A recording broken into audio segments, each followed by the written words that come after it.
up, Sooner Nation? Welcome to the SI Sooners podcast. So, a little bit of a weird week going on. We're coming off a game, of course, which is great, but that game was a crappy FCS team, so not really great. Not that much to be gleaned, I think, from that game. So, we're not going to sit here and assess every position, 4 days later for a game against literally one of the worst Division I college football teams in the country.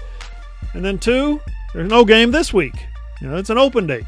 Nothing going on this Saturday, so nothing to really prep for, nothing to break down other than Kansas State's pathetic performance last week against Arkansas State. Parker, yikes.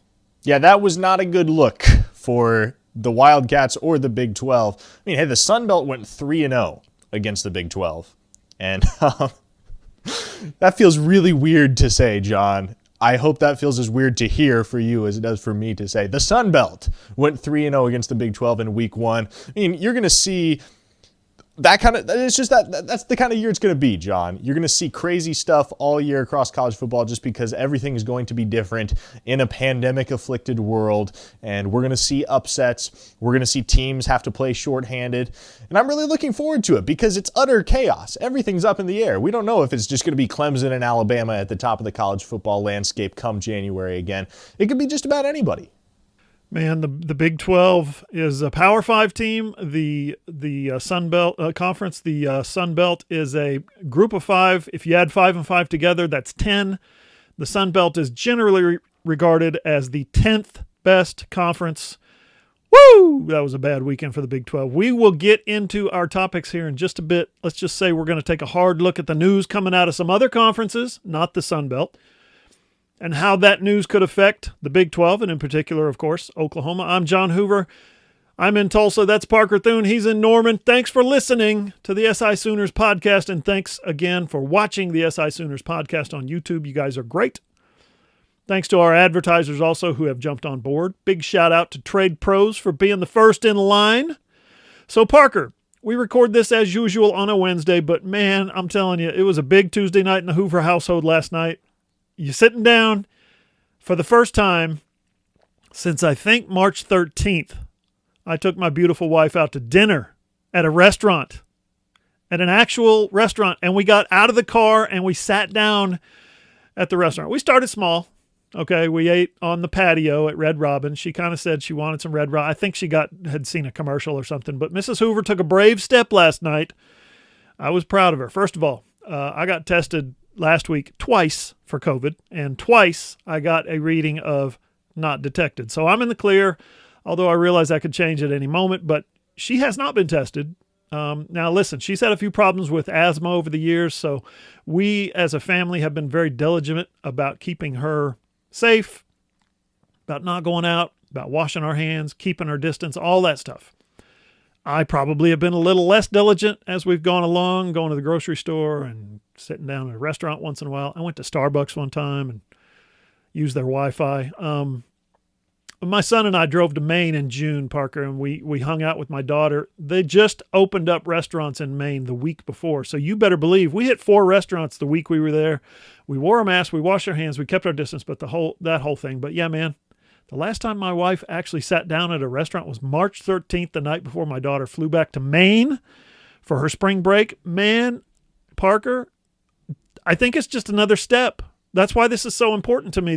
Feels like just another step in being normal. We had a football game last week.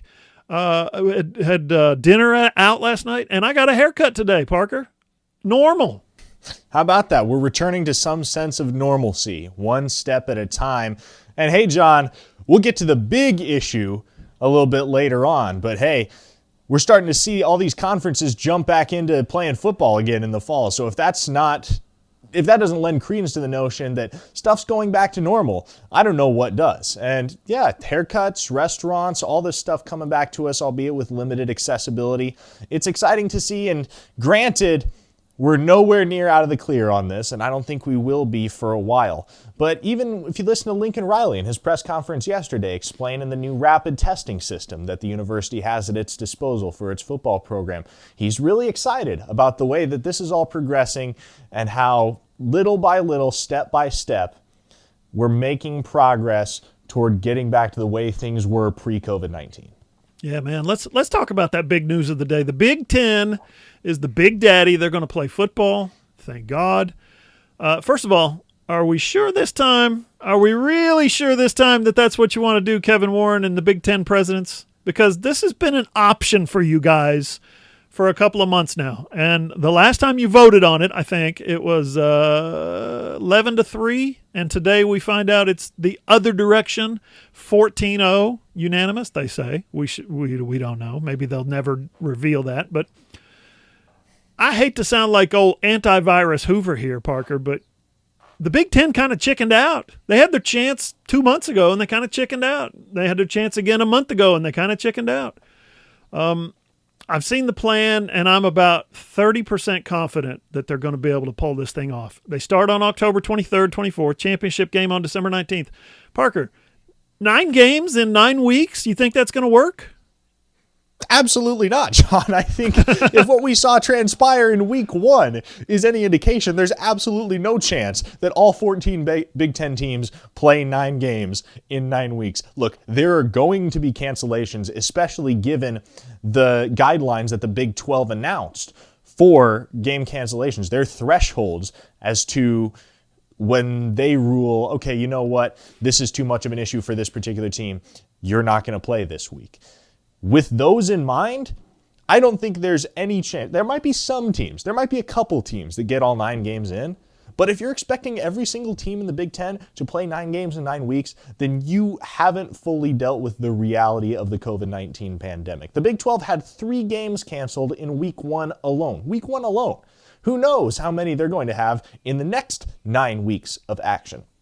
And no, John, you hit the nail on the head. The Big Ten utterly botched the handling of this entire process. And we knew this from the beginning, right? When they jumped out of line and they were first through the wall that said, okay, we're not playing football this fall, I think everybody took a step back and was like, okay, what now? The Big Ten is making this decision? It's not coming from the NCAA. It's not coming in a joint statement from university presidents, athletic directors, conference commissioners. It's just the Big Ten that's going to come out and say, okay, we're not playing football, and see if everybody falls in step with them. It was a pretty fair chance that that wasn't going to be the case. And I think we're beginning to see, and we have seen, what the world looks like without the Big Ten, at least in terms of college football. And I think the way that the Big Ten saw everything shake out, and the fact that all 4 other Power 5 conferences didn't follow suit, and it was only the Pac-12 that jumped on the bandwagon, I think they started to get a little FOMO. They were like, okay, well, you know what? If they're all going to play, we got to get back in on this. And is it a little too little, a little too late? Because that's what it feels like to me. You're rushing to get a 9-game season in, up against the clock. How seriously do you take a Big Ten team in the college football playoff picture? And we'll get to that discussion later, but that's going to be interesting to me. Yeah, and they've had pressure from the parents. I mean, the parents' associations at every school wrote letters, strongly worded letters to Kevin Warren and the Big Ten presidents. I mean, this is something that the players that you saw Scott Frost come out and say, "Hey, we'll quit this conference and play anybody, anywhere, anytime." Like the day that they announced that. That was 1 week, by the way, after they announced their schedule. So again, I ask, are you sure this time? I mean, other teams have been swimming in the COVID pool for like 2 months now. They've been practicing football for a month. They have a week's worth of games under their belt minimum. So, it's going to be the SEC and the ACC and some other conferences. And then here comes the Big Ten, of course, the Big 12. And then here comes the Big Ten jumping in the pool with their little water wings on. We want to swim too! And they just jump in the deep end. Man, this is so weird. We keep saying this every week, but they said, Parker, the Big Ten medical people said today at a press conference, basically, literally, the science has changed. Not that they got bad information last month, not that they know more about the virus than they did last month. No, they said the science has changed, the facts have changed, and they want to play football again. Oh, man, what has changed is Ohio State has a national championship contender, and they got pulled out of the college football polls for the first time in 100 years. And the Big Ten has no chance of being relevant this year if they don't get the Buckeyes back on the field, Parker.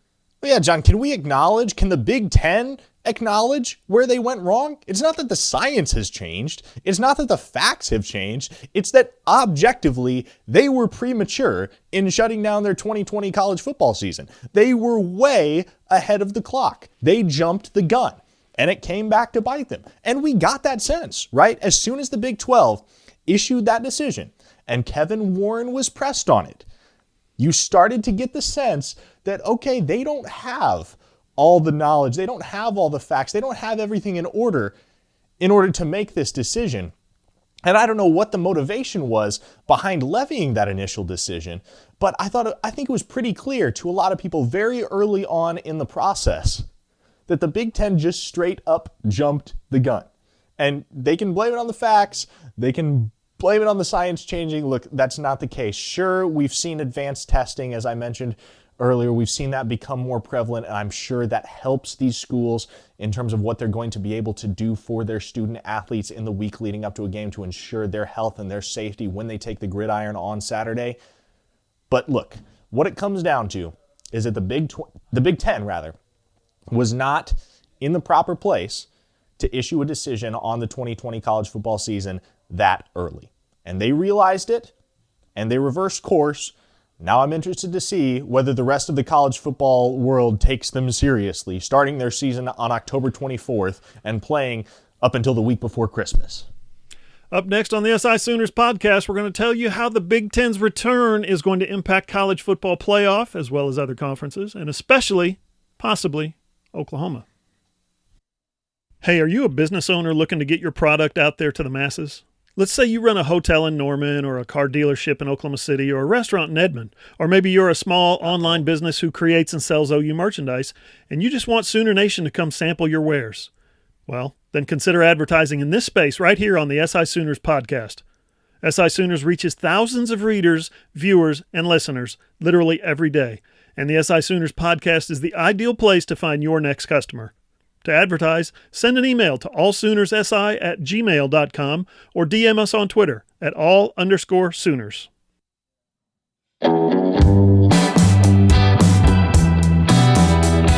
Let's do some social media. Follow SI Sooners on Twitter at @all_Sooners. Find Parker over on Twitter at Parker Thune, Thune, and I'm at John E. Hoover, Hoover.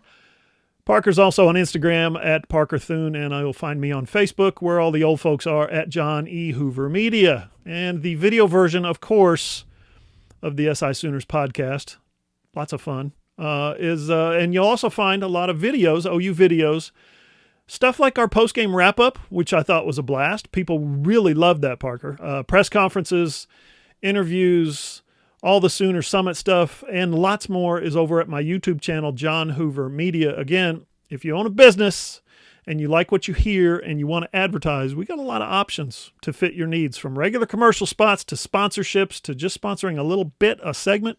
Just drop us an email, allsoonersi@gmail.com. You can be on the SI Sooners podcast. Just like that. Simple as that. Okay, Parker, for most of the last 6 weeks or so, definitely for the last month, I think college football teams in the Big 12, the ACC, the SEC for sure, the AAC, for that matter, Conference USA and the Sun Belt, unfortunately for the Big 12, they've all been really all those teams, all those conferences have been walking on eggshells as they try to navigate how to play football in a pandemic. Should we do this or should we do that? We don't know what to do. What are the other conferences doing?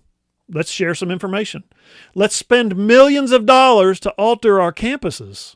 Let's rearrange our meeting times and split up the team groups, and let's rearrange our meeting spaces.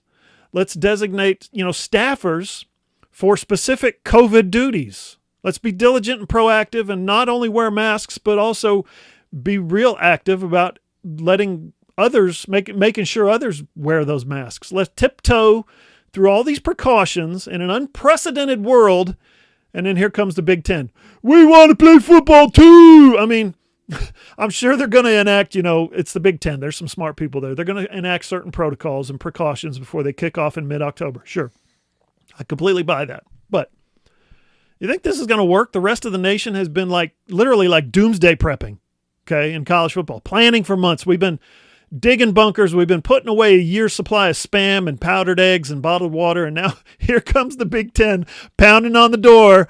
Let us in, let us in. Parker, are they going to be able to play nice, the Big Ten and the other conferences? Are they going to come in and they're going to screw up the college football playoff? Is it going to look different? One team from one conference is playing 6 games and another one's playing 12 or 11 or 10. Is this thing too far gone?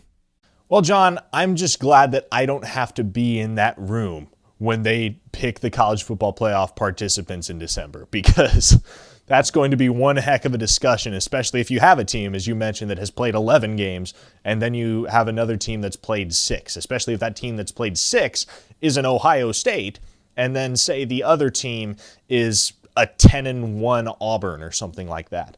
You get the picture. It's going to be weird, and there's no easy solution. There's no calculus that you can follow that makes it all add up.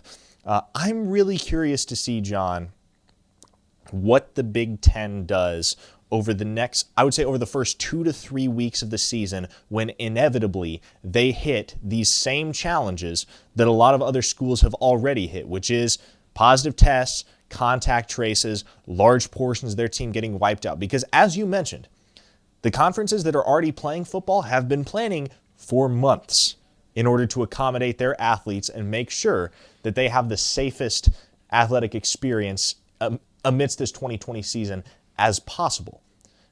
The Big Ten hasn't. They haven't. They've been operating under the assumption for the last month that they're not playing football at all. I'll tell you which conference is going to be the best off. I promise you, it'll be the SEC, because the SEC was going to play football come hell or high water. I think that was very evident from what we heard from athletic directors across the conference, as well as SEC Commissioner Greg Sankey. They were committed, more so than any other conference, to playing football in 2020. I would imagine that their safety protocols and the guidelines that they've put in place are going to put them in the best position to be rolling out teams that are close to full strength week in and week out. I don't know what it's going to look like in the Big Ten. I don't think anybody does. When they inevitably get hit with positive tests and contact traces, and you have a team like a Penn State or like an Ohio State that has to go into a game 20, 25 players short, what is that going to look like? What are those programs going to say? That's what I wanted to know. If they have to go into a game 20, 25 players short, like I mentioned, and they lose, what's that going to be like in the aftermath? Are they going to declare war on the system? Or are they going to be able to acknowledge that, hey, this is just the reality of what we're dealing with here in 2020, and we weren't as well equipped for it as a lot of other schools because of what our conference decided in early August? You know, I've talked back in 2015. I sat on the college football playoff selection committee mock selection that they did. They brought 12 media members in and sat us down and taught us how it all works. And I've talked with Bill Hancock, native Oklahoman, 100 times over the years, and there's always been this one little crack in the foundation that if this team if Team X plays Team Y, and Team X's quarterback goes down or their best defensive lineman goes down, and Team Y wins the game, we're going to consider that they played that one game without that player. And we're gonna understand that the full strength of Team X is still at a very high level when that player, that quarterback or that defensive lineman or whatever, is healthy. Okay, I'm kind of in line with that. I'm okay with a team not necessarily being penalized for losing a game when a very valuable, important player goes out.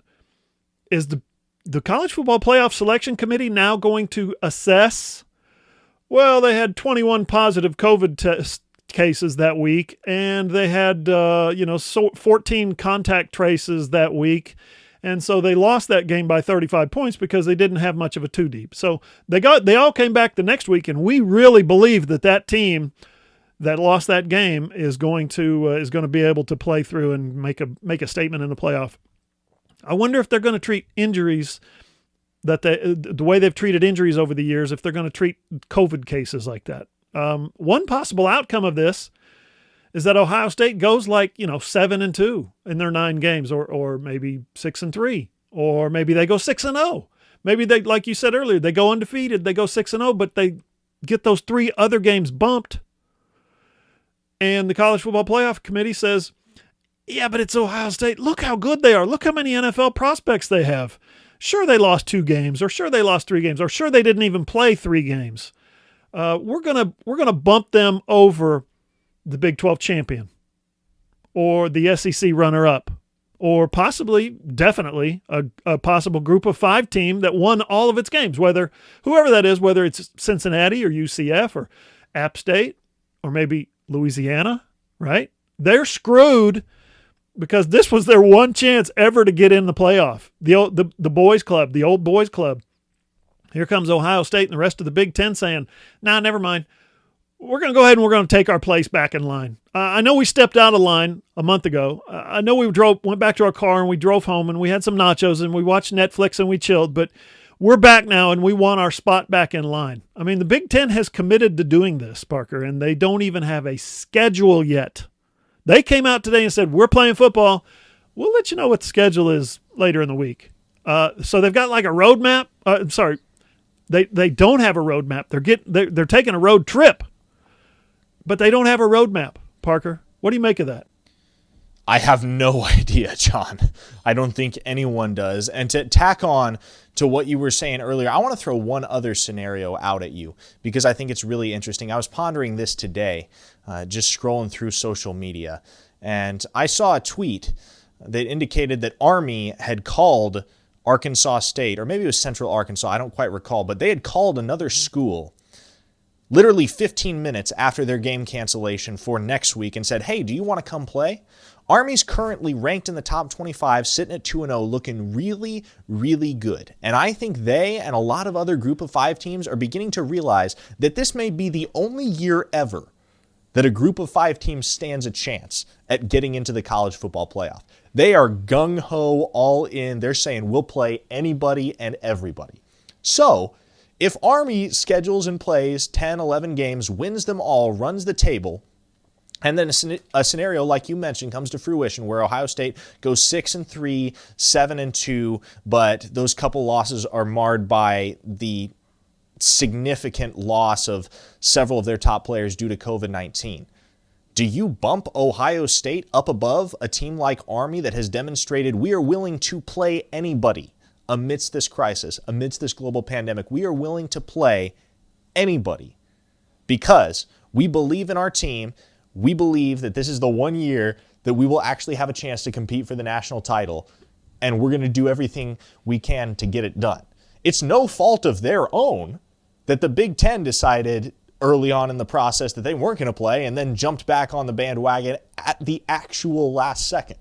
And so I'm really curious to see how it plays out if a scenario like that were to occur. Because in my mind, I don't care who it penalizes. If it penalizes Ohio State, if it penalizes the Big Ten, I really don't think you can take Big Ten teams that have only played 8 or 9 games and elevate them, especially if they have losses, COVID-19 affected losses. I really don't think you can elevate them above a team like Army that from the get-go was committed to playing a full slate and went out of their way to schedule anybody that would take them on. Anybody who thinks that this is going to be easy for the College Football Playoff Selection Committee has not been paying attention to how many challenges there are for every team every week. We're going to tell you some of those challenges are at Oklahoma, for instance, what Lincoln Riley talked about yesterday. I don't know if you saw, Parker, Pat Forty, our esteemed colleague with Sports Illustrated, our lead college football writer. I don't know if you saw his 40-yard dash this week, but his college football playoff right now, which means you have to play Division I teams, FBS teams, not FCS. Sorry, Oklahoma. His college football playoff 4 right now is Clemson, number 1, against 4-seed Army, and 2-seed Miami against 3-seed Louisiana. How much fun is that? I mean, it kind of sucks for everybody. Everybody like Oklahoma who's trying to, navigate this thing and get in the college football playoff. But listen, it's week, what would it be, 1.5?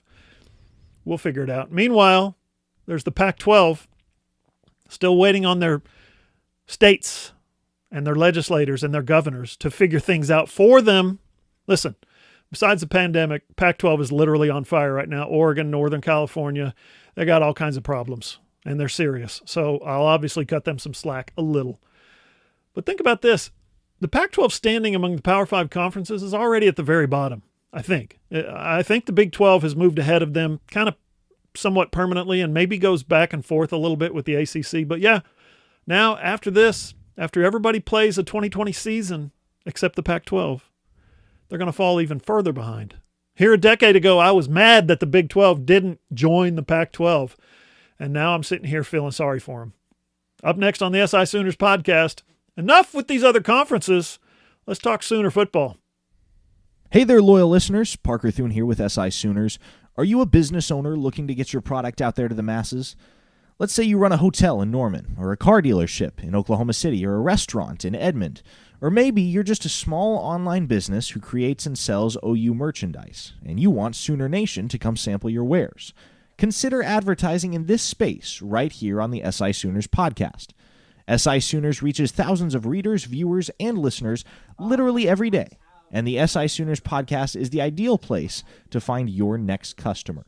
To advertise, send an email to allsoonersi@gmail.com or send us a direct message on Twitter at @all_Sooners.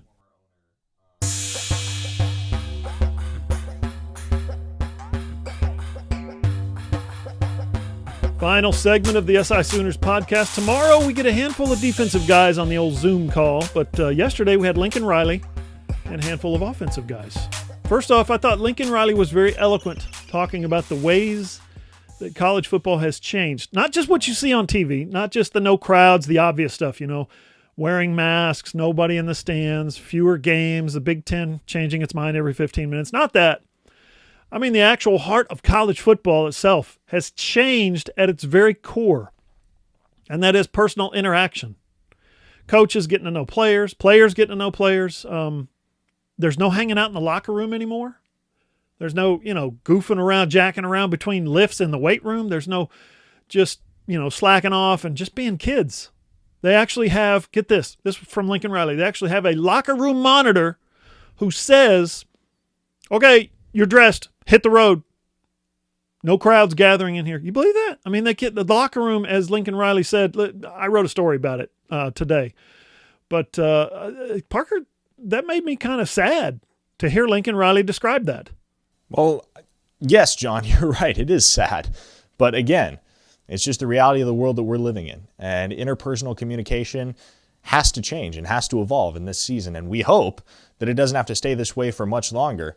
But especially during this time when player safety is so paramount, because it seems like with every week that passes, we're clinging to the 2020 college football season by a thread, especially when we see teams like Oklahoma lose 20 players to positive tests and contact tracing. It is of the utmost importance that these players stay distanced and stay safe and minimize their in-person interactions with one another. Because here's what it comes down to, John. If we want football this fall, and we want to continue to see college football teams take each other on the gridiron week in and week out for the next 3 months, that's one of the things that has to get sacrificed. And it's not fun. I would imagine it's even less fun for the guys that are actually experiencing it and aren't just sitting in front of a camera talking about it. But again, it's what's got to happen. And we can hope and we can pray that this all goes away soon. But for right now, it's just one of the sacrifices you got to make if you want to continue to watch football on Saturday and play football on Saturday. And then to hear Creed Humphrey and Jeremiah Hall and Theo Weiss describe how they can't be like normal students. Now, I'm going to say something here. Probably not popular. It's probably not popular either way. I'm trying to go right down the middle. I'm trying to tell you the truth. But the fact of the matter is there's going to be people on one side who say, well, you shouldn't feel that way. And there's going to be other people on the other side who say, you shouldn't feel that way. You know me, I'm right down the middle. They can't be normal students. They can't just go to parties. Although a little bird tells me that some of them still do. But anyway, they can't go out and hang out in crowds. The question came from Kerry Murdoch from Sooner Scoop. He asked Creed the question about, is he bitter, basically, that he can't just be like other students? And although Creed's answer was just terrific, we're going to play it for you in just a second. I knew pretty much what his answer was going to be. We're not normal students. We get special privileges. We get special treatment. There are expectations on us, and those expectations are not the same as the expectations on the math major and the biology major. I think one of the other guys, maybe it was Jeremiah Hall, said we're held to a higher standard. So Parker, my daughter played soccer in college, and one day we were out having dinner and we were talking about somebody that she knew, and she said that person was a NARP, and I said, a what? A NARP? What's a NARP? I'm not much of one for putting labels on people, but what's a NARP? She said a NARP is a non-athlete regular person. So Parker, you and me, we're NARPs. That's what that comes down to. She said that person doesn't hang out with her and her friends anymore because she quit sports and she's a NARP now. I'm like, in other words, if you think about it, the NARPs, they're all too aware that the athletes get special privileges and special treatment. And if those athletes now, the athletes know for sure, think about this, that the NARPs pretty much resent them for this. There's a divide there. I mean, there's no danger of being in, civil wars breaking out on college campuses between the athletes and the NARPs. But yeah, there's a divide, and they mingle and they like each other and they do get along, but there is a divide nevertheless. And the NARPs say, they look around at the current landscape and they say, the athletes are told by their coaches that they can't go to parties, that they can't hang out at Campus Corner, that they can't mingle. Cool. Let's go to parties. Let's hang out at Campus Corner and let's go mingle. I mean, this is the NARP's time to shine. No, they absolutely don't give a damn about whether the athletes get contact traced right out of a football game or if a soccer game gets postponed again. They don't care. I'm not saying they're bad people. This doesn't make them bad people for not caring, but I am saying, generally speaking, the regular student body doesn't give a crap if the whole football team's in quarantine. They've got other problems. Now, some do, of course. They're big football fans or they're sports fans or whatever, or they have friends on the team. But a lot of them do not. They've got their own problems. They've got their own issues. Still, I thought Creed had a great answer. Take a listen to this. Kind of expecting it, we're at a college, kids are going to do what they want to do. So it's our job, to just stay away from that and keep distance from that. We can't try to control everybody in this university. That's just not possible. That's not what we're supposed to do. Our job is to keep our distance as much as we can. So, I'm not going to be bitter about anybody else doing what they want to do, So, yeah, it's important for people to understand that for sure, on this team that, we're not going to be able to do things that we usually do. We're not going to be able to go out to restaurants, things like that, like we normally do. So, it's definitely a weird situation we're in, but it's, what we have to do, to keep the season going forward. So, most people, for the most part, everybody's been bought into it. So we'll just, keep doing what we're doing right now and keep moving this season forward. Another story that we worked on was I asked Jeremiah Hall and Theo Weiss about Spencer Rattler's unique arm strength because, those are the two guys who caught his two best throws of the night. And they both had something interesting to say about it. I wrote all about that at allsooners.com. Parker, was there anything that stood out to you about Tuesday's Zoom session with the offensive guys? I feel like I've said it a lot lately, John, but it bears repeating. This true freshman class is really, really impressive, and that's not just coach speak coming from Lincoln Riley and the staff. It's coming from their peers. We saw Creed Humphrey talk up Anton Harrison, who would have started at left tackle last week had he not been one of the players in the COVID-19 protocol. Saw Theo Weiss talk up Marvin Mims, who had a fantastic debut, which we covered on the Sunday edition of our podcast. And then Jeremiah Hall said he's doing his best to mentor Mikey Henderson, but also said that guy's going to be sitting up here talking to you guys, referring to the media, on the Tuesday press conferences one of these days.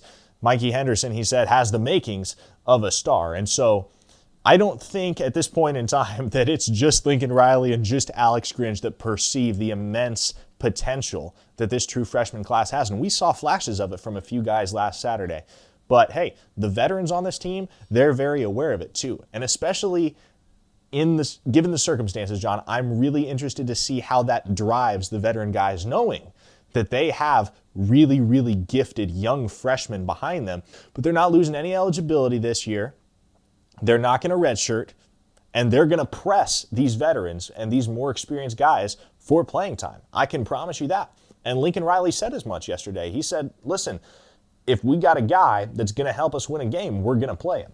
There aren't going to be any red shirts for Oklahoma this year. There's no sense in it. And so you're going to see the best 11 on the field every single week. And you know what? If there are true freshmen among them, and we know there are, because Anton Harrison was first on the depth chart at left tackle.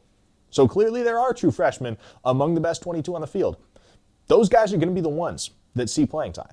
And that has to be a great thing for Lincoln Riley. That's got to be a great situation for him to be evaluating, because not only do you know that your program is in solid hands for the next 3 to 4 years because these guys aren't going anywhere in the near future, but it's a great thing for your team right now, because that means that those guys that have been in starting positions for a year or two, those guys that are more established, have been in the program longer, they're going to have a little fire lit under them. And that's a good thing. It's always great to have competition internally. Think about this angle, too. Lincoln Riley's still out there recruiting, and his staff, Jamar Kane and Calvin Thibodeau, and all those guys are out there recruiting, Alex Grinch and Cale Gundy. They're able to sell something to the 2021 class and the 2022 class. Hey, we got some freshmen that are playing right now in the 2020 class. They're playing, they're starting, they're on the field. You can do that too. You can come in as a true freshman and win a starting job. That illustrates to the recruits that this coaching staff is not above playing freshmen. We're going to play the best 11 is the way you phrased it. Every freshman in the country right now is thinking, well, I could do that. I could be their best 11. So that's a big recruiting tool. I think it helps on the whole. Parker, we got a few minutes with Creed Humphrey, about 10 minutes, 12 minutes. And maybe it's the fourth or fifth time we've gotten him. I don't want to say preseason anymore, but since the preseason, it's maybe fourth or fifth time. He's still getting questions about the way he stepped up as a leader in a leadership role. You think that guy doesn't want to play with his NFL future kind of hanging out there? He made that commitment. He said no to the NFL draft last January and said, no, I want to come back. And I want to be a Sooner, and I want to finish my career at OU, play my junior year. He's made that commitment, and now there's the threat that if there's too many contract tracing, if there's too many people in quarantine, he might not get to play a game. You better believe he's leading. You better believe he's leading this team. What do you think of the way he stepped up into that leadership role this year, Parker?